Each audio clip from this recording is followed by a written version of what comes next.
دويت جراح الناس وما لقيت دوا لحالي. ايه يكبر الخاطر ده جرح الحبيب غالي.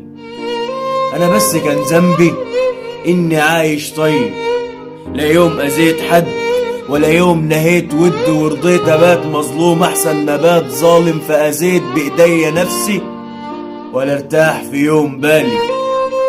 عملت خاطر لناس ما بقوش على خاطري، فكان نصيب الحزن ولا بات في يوم خالي. ايه معنى حد يعافر والشوك ما بيفرقوش، يغزي المحبة وود يلقى النهاية فشوش. دور على الراحة لو حتى في الوحدة، احسن كتير ما تعيش مع ناس ما يتأمنوش. نار الوحدة احسن لك من جنة اللمة مع ناس ما يتعشروش.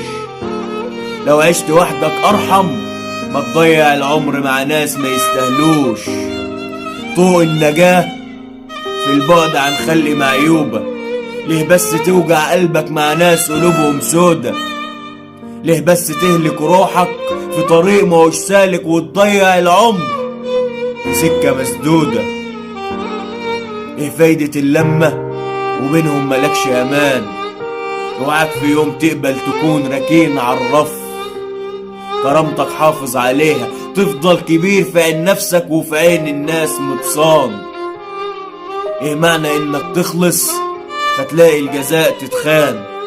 ضحكوا عليك وقالوا لك اكفي خيرك شرك وامشي جنب الحيط، اتاريك يا خايب عايش يوم بعد يوم تتهان.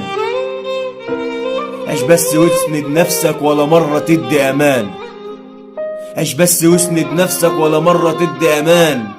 اسأل مجرب عايش بيدي من فرحه الناس ما يستاهلوش، فكان مخزون قلبه احزان وراها احزان.